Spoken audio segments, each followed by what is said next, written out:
अब क्या होता है कि दोनों को आपस में इतना प्यार हो जाता है कि वो अपने तीनों बच्चों को छोड़ करके चली जाती है।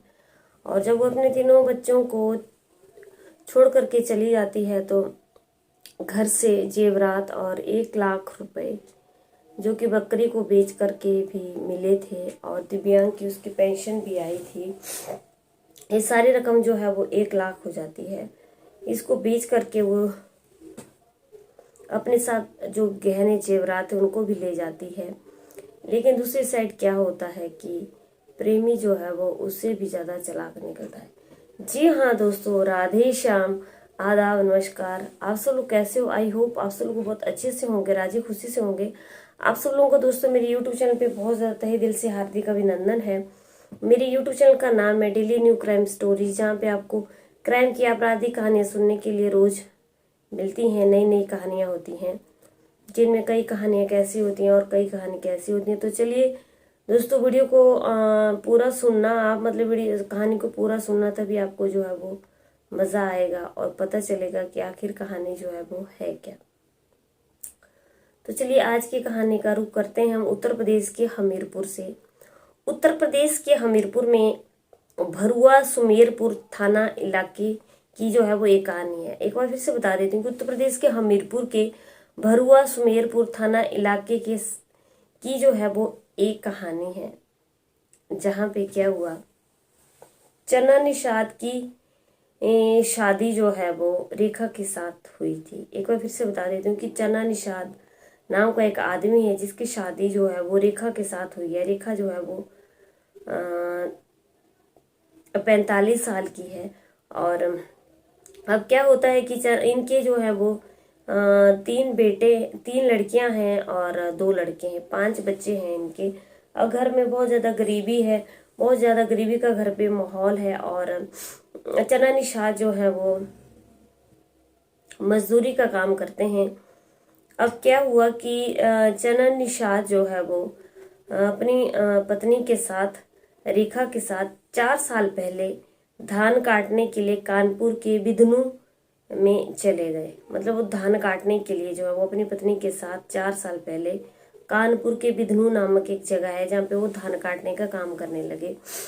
अब धान काटने का तो वहाँ पे आराम से काम हो रहा था, अच्छी खासी उनकी जिंदगी चली हुई थी, बच्चे भी थे, पति जो था वो अच्छा था।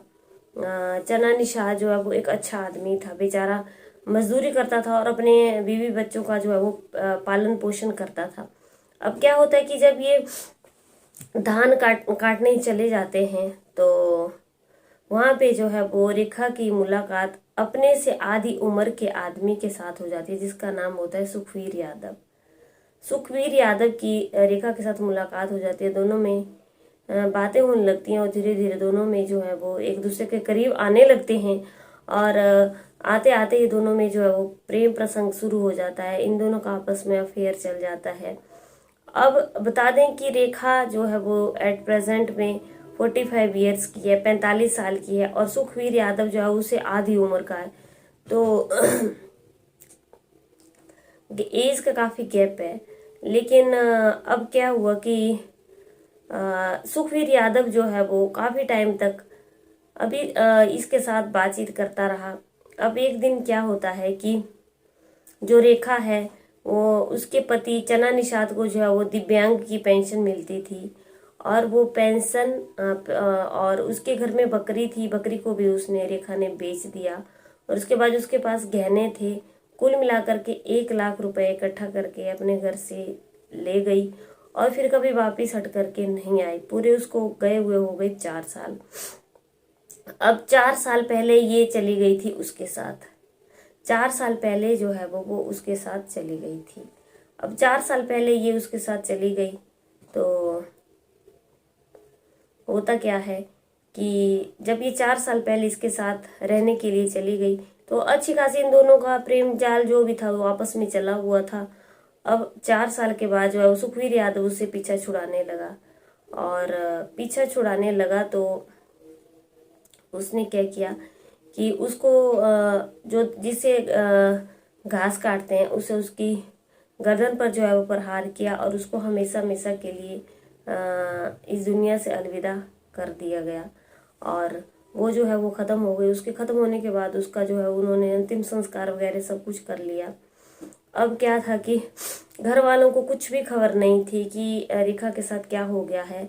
ये बात जो है वो ये है 23 दिसंबर 2023 की। एक बार फिर से बता दूं कि जिस दिन ये सब कुछ हो गया उस दिन था 23 दिसंबर 2023। सुखवीर यादव जो है वो उससे पीछा छुड़वा रहा था क्योंकि वो उससे शादी के लिए बोल रही थी, शादी का दबाव डाल रही थी। लेकिन सुखवीर यादव जो है उसके साथ शादी नहीं कर सकता था क्योंकि वो जो है वो उसे आधी उम्र का था, मतलब उसकी उम्र जो थी वो कम थी और रेखा की उम्र 45 थी।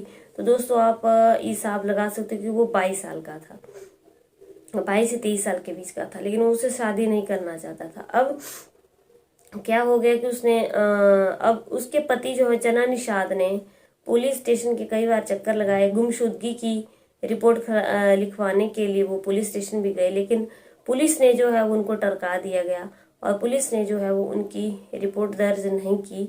और चक्कर काटते काटते अब क्या था कि वो चना निषाद जो है वो सदर विधायक के पास गए और सदर विधायक के पास जाने के बाद जो है वो उसकी रिपोर्ट लिखी गई, लेकिन उसको ढूंढने में कोई कोशिश नहीं की गई।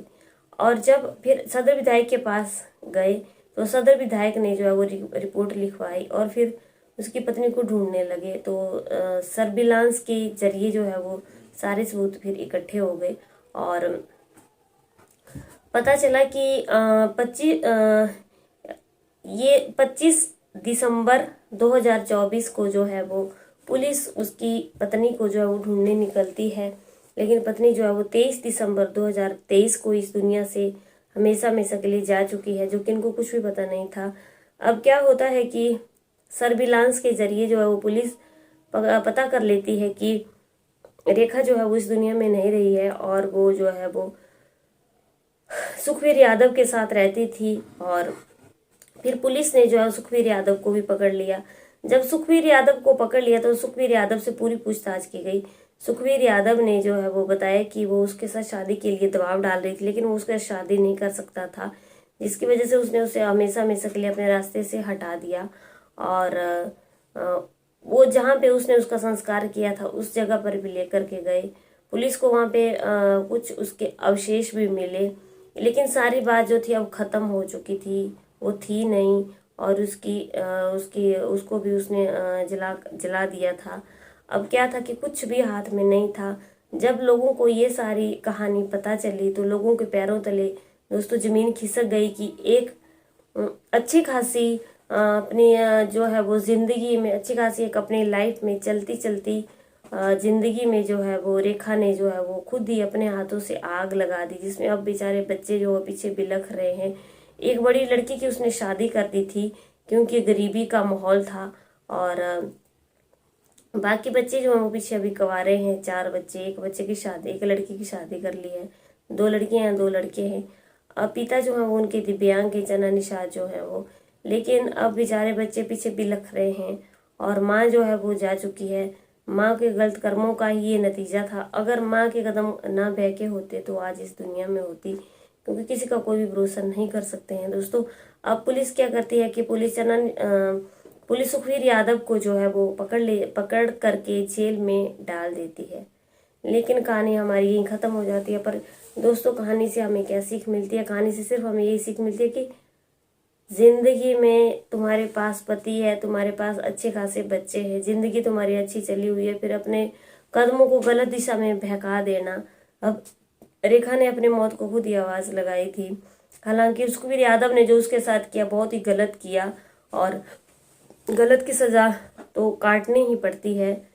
अब क्या था कि वो अब जेल में बैठा हुआ है और दुनिया छोड़ के चली गई है। बेचारा चना निषाद बच्चों के साथ है, बच्चों की माँ भी चली गई है। दोस्तों बहुत सोच समझ करके इंसान को अपना कदम उठाना चाहिए। बर्बादी को इंसान खुद आमंत्रित करता है। उम्मीद करती हूँ कि आप लोगों को कहानी अच्छी लगी होगी। अच्छी लगी है तो लाइक शेयर कमेंट जरूर करना, चैनल को सब्सक्राइब जरूर करना। कल की वीडियो में आप लोगों से फिर से मुलाकात होती है। तब तक के लिए जय हिंद, जय भारत।